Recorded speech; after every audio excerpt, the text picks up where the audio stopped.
Michelle Nedelec. It's so good to have you on the Positioning to Profit podcast. I'm happy you're here. I am. Thank you for having me. I'm super excited. And so we are going to be talking about Michelle. And why I loved it is because she's cheeky and I love that. I love good humor. That is like a top value of mine.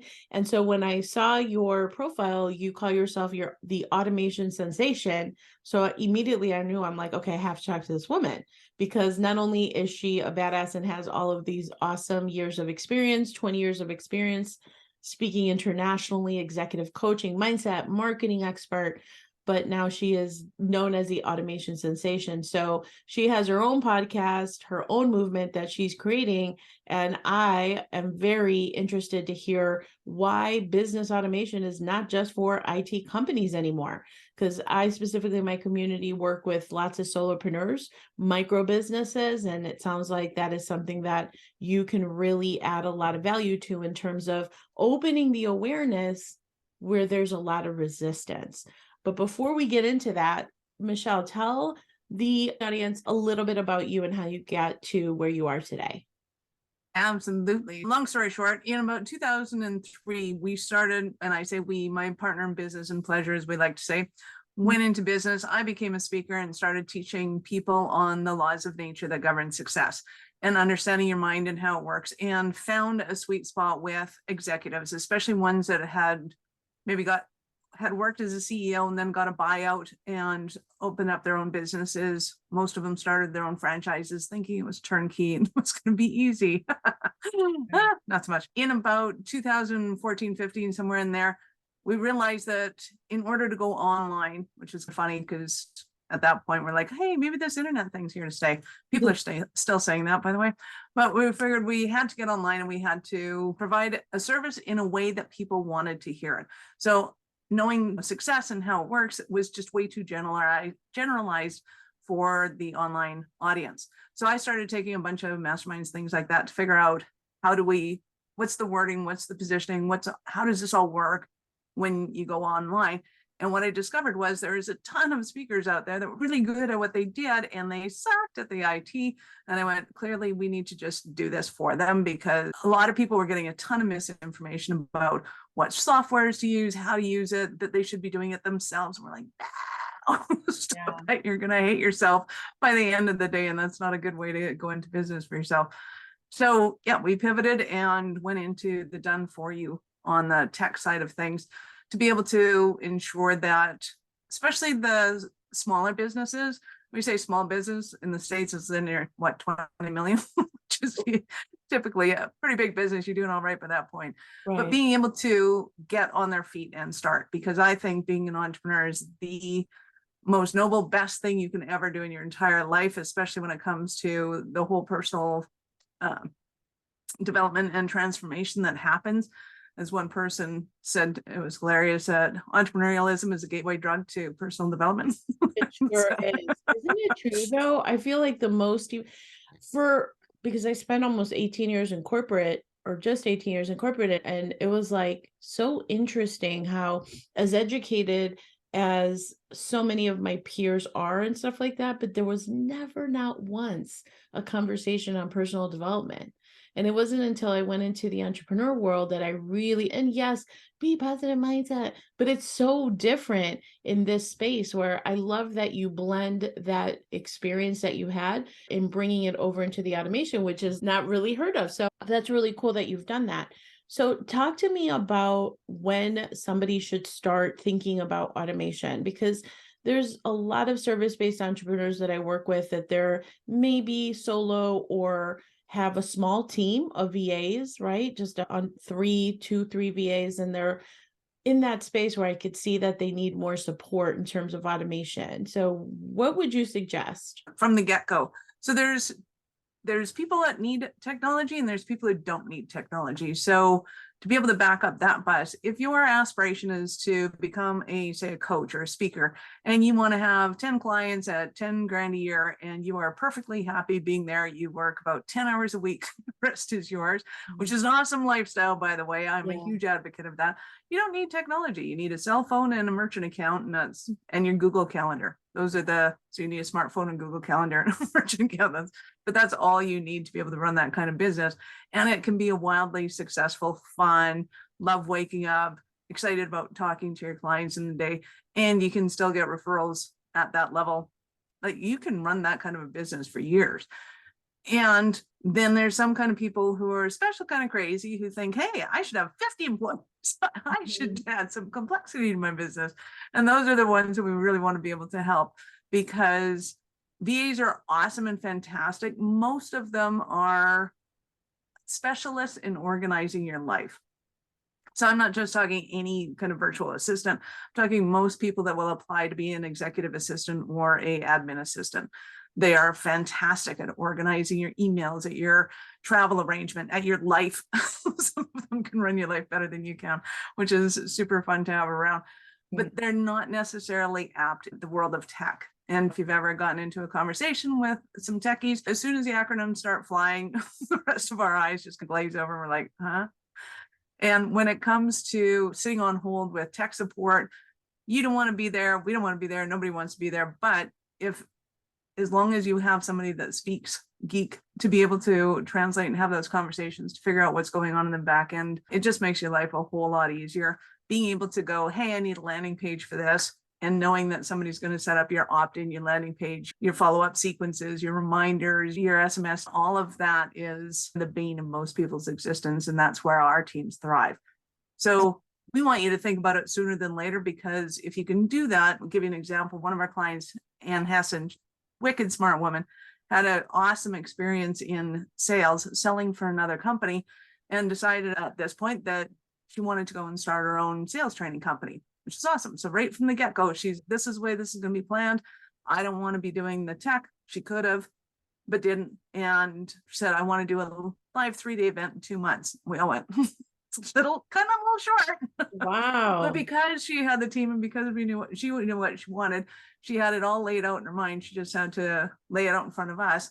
That she actually made $30,000 at that first event. At the end of the year, she made $100,000 at her 3-day event. She's now crossing the $500,000 mark. And so from the get-go, she had this plan that this is the way I want to scale my business. And if you have that kind of aspiration, then you need to be starting about thinking of, if I could have any kind of support, what would that look like? And how could we set that up? And it really does start in the mind. You have to start thinking that way before you'll be able to implement it. Excellent. There's a lot of business automations that are pretty easy to use now. And so the idea would be like, well, can't I just do it myself? I know for me, I moved over from an easier email marketing campaign tool and I moved over to Active Campaign. I didn't realize that this thing could do as much as it could do. So I had to hire somebody to do that. And I can say personally, I'm not a big fan of you doing it yourself. You should stay in your zone of genius, because I'm not a tech person. So what do you say about, oh, let me just do it? Are you not? Yeah, I am a huge advocate of delegating things and delegating them to people that have the aptitude to do it. So a lot of people will say, hire the best and get it done. There's pros and cons to that, but there's certainly heavy pros towards hiring people that have an aptitude towards doing a certain job. And that brings us back to the whole text doing the thing. The problems with doing it yourself, because it's faster, it's easier. One, you don't learn to delegate when you're doing things yourself. And there's a definite skill set in there. It's being able to understand what information is important. How do you draw a clear picture for that other person? Do they understand what it is that you're asking them to do? And that whole thing is something that you have to build up into in order to be able to build a successful business. Some people are naturally good at it and some people just aren't, and that's okay. But it's definitely a skill set you want to be able to develop. Second is, if you can hire somebody out at, $15.50 or even $100 an hour, when you could be making $1,000 an hour, it doesn't make sense for you to be doing any of that stuff on your own. And we used to have this thing called the revenue generating calendar. And it was being able to itemize all of the things that you did in a day, how long you took to do them, and could you delegate that out to somebody else and for how much? And it was everything from, the admin to the commission sales to the operations of the company and hiring a CIO, a CFO. And what did that really mean? And what would it take for you to completely step out of your business? And then which roles did you want to do? And being able to see it from that perspective, you start to realize you are way more valuable in front of your audience, making videos, talking to people, doing sales, whatever that thing is that you do is a much more valuable position for you. Excellent. I love that. What about the belief that when you implement marketing automation, there's a level of that it's impersonal, right? That it's not personal. What do you say about that?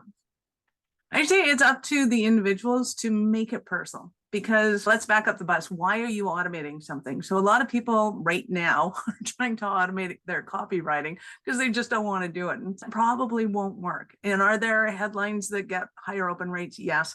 But if you're not giving people the content and they're not feeling it, they're not going to follow through with it.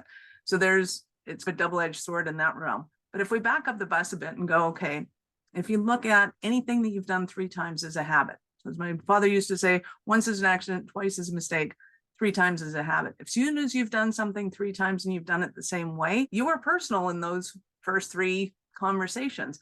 Take those conversations and then figure out how to automate them. Does it go into an email? Does it go into a PDF and an infographic? Does it go into a video so that you're onboarding people or your new teammates? Whatever it is, if you've done it 3 times and you then automate it, it's still a personal message. It's still exactly what you would have said and how you would have said it.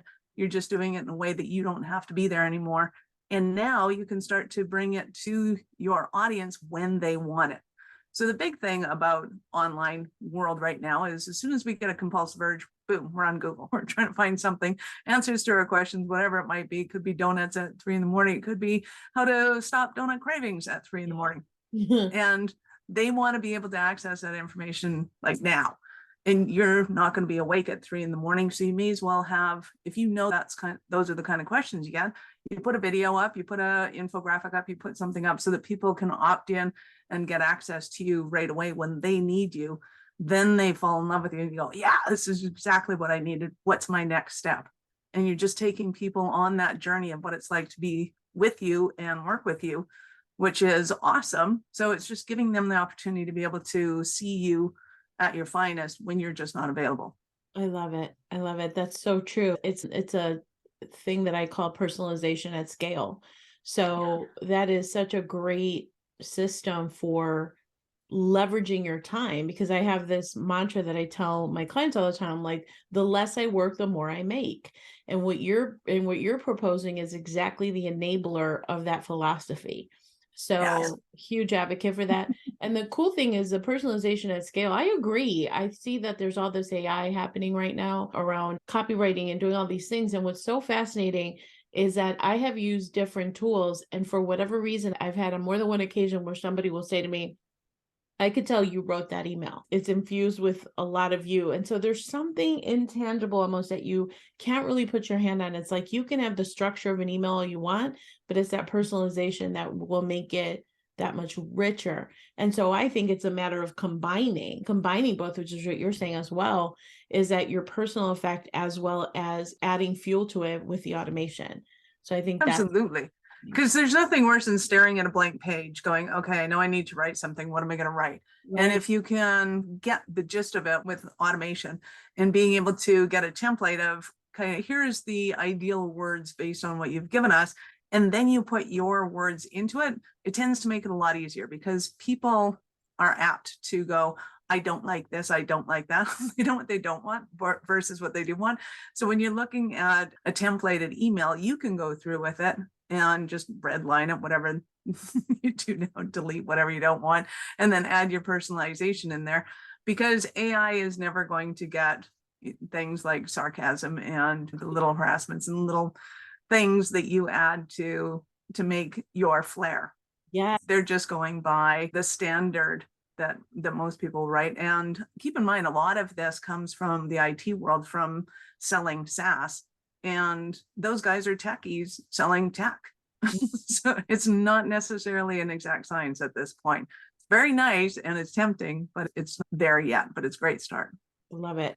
So what about the philosophy that, okay, I'll do this automation, Michelle can help me. Is it you come in one and done, set it and forget it? Or what do you think in terms of upkeep, the reality of what it takes to have a fully operable function that is fueled for scale? Yeah, we love to partner with our clients, especially because they're not always apt in business and or in digital marketing. They're super good at what they do, but they just haven't had the time or desire maybe to delve into these other industries. And so we want to be there to be able to help them to make the best decisions as fast as possible. And oftentimes it's helping them to strategize. What's the end game? What do you actually want to do? Do you want to do live 3-day courses that lead into a $10,000 coaching program? Do you want to paint houses one off and just go through a neighborhood and take care of them? How do you actually want to your days, your weeks, your months to go? And then reverse engineering that to figure out what the best marketing strategy is, and then going into the tactics of it. And we want to make sure that our clients are always doing something to be able to move their income forward, because a lot of them will go into fulfillment and then they go down into the, oh, I need to get more sales now. And then they'll fulfill them and then they go into the sales. So they end up with this roller coaster of income, which is one, not necessary. And two, we need to be able to work together to figure out what that ease is. Because even if somebody's got a seasonal occupation, they may still want to have a couple of months off for holidays, and you want to be able to figure out how does that all work in the digital world? How do you turn it off? How do you turn it on? And a lot of people don't realize that, when something goes wrong in your IT, a lot of people go, this isn't working. I don't know why. Sometimes it's obvious to the IT guys, and sometimes it's just not obvious. They got to go in there and figure out what's going wrong. And if they have an understanding of the systems that are already in place, it makes it way easier to be able to go, okay, this is working. I know it is. This isn't. Hey, can you guys test? And being able to put in the maintenance so that you're getting predictable results on a consistent basis, like you're looking for. And really understanding that it's not a one and done thing. It can be, that is the nirvana of marketing, but it's usually the end result of marketing is after you've put in 3 years of grind and figuring this out, and then, hey, this one works. Yay, we'll set that one. And then entrepreneurs, being the special kind of crazy they are, go, hey, I think we need to make more stuff. And then you got more ideas and then you keep going. I love it. Yeah. Said, and I totally agree. And it's, yes, entrepreneurs are crazy for sure. But I wouldn't do it's so funny because I'm like, I wouldn't have it any other way. It's just right. All right, so let's turn the corner over to the fast 5 questions. And I'm just going to ask you 5 questions, I should say, and then you answer organically. Whatever comes to mind, don't judge it. Just say it. It's all good. Are you I'm warning you. I think I may need to have the extra explicit filter. No, I'm kidding. And if that were the case, it'd still be fine. Okay, are you ready, Michelle, for the fast 5? I'm ready. Okay, what is your current state of mind? Current state of mind, happy. Yay. What is your greatest extravagance? My greatest extravagance. Ooh. Tiaras. Tiaras? Do you have them? I have tiaras. I have, really? yes, I have 3. I have a little princess one. I have one that looks like a queen one. It looks almost more like a crown, and one kind of in between. And I think it's a fashion statement that we need to bring back. Oh, I love it. Okay, I'm on that bandwagon. I love it. Because honestly, the options are limitless. Right. Right. You're right. I'm for that. Okay, what cool tool have you discovered that has made your life that much better? And I love this question for you, the automation queen. Except for my greatest tool that makes my life easier is hiring people. I love hiring people. I love having a team. They're fun to work with. They're spontaneous and they do all the stuff I want to do. I love it. I love it. If you weren't an entrepreneur, what would you be doing as a career? Does 100% commission count as sales? Or is it an entrepreneurial thing? Yeah. There's no way. My sister fired me. Like, I can't work for anybody else. I know. I'm right there with you. It's so interesting because the first time that I was presented with a concept of values, and I did this whole values exercise, and I recognized that my highest value was freedom. I'm like, oh, that explains why I would tell people to F off if I didn't like what they told me, or why I was so resistant, or I was such a contrarian. I'm like, this makes sense, I am high rebel freedom fighter. That is my biggest cause. And my biggest thing would be to rally people and teach them how to be an entrepreneur if I had to do that. And I'm like, okay, I could be an artist, but that's still entrepreneurial. Although I did do a special kind of crazy. I got my forklift operator's license just because I could. And I thought it'd be fun. And I did it in 6-inch stilettos with 1-inch nails. And I passed on the first go round. I'm like, can I do it again just for fun? And he's like, no, you made the guys feel bad. Yeah, Oh I my never did God. it. I just wanted to go and see if I could do it, and I did Oh, it. And it that's was fun. hilarious. Okay, last question. See how we've diverted now. Last Yeah. question. After all is said and done, what do you want your legacy to be, Michelle? Fun. Life is fun. And I get it. The markets turn and they twist and they go up and they can go down. But when you can find opportunity in madness, you have a special kind of skill there. And then all of a sudden, whether things go in the way you want it to, or they're not going the way you want it to, you can find the opportunity in them and play with it and have fun with it. And I think that is magical. So well said. All right, Michelle, you have something super cool that you want to offer here, the viewers, that you all must take advantage of, because this sounds really juicy. So will you please tell people about this amazing report?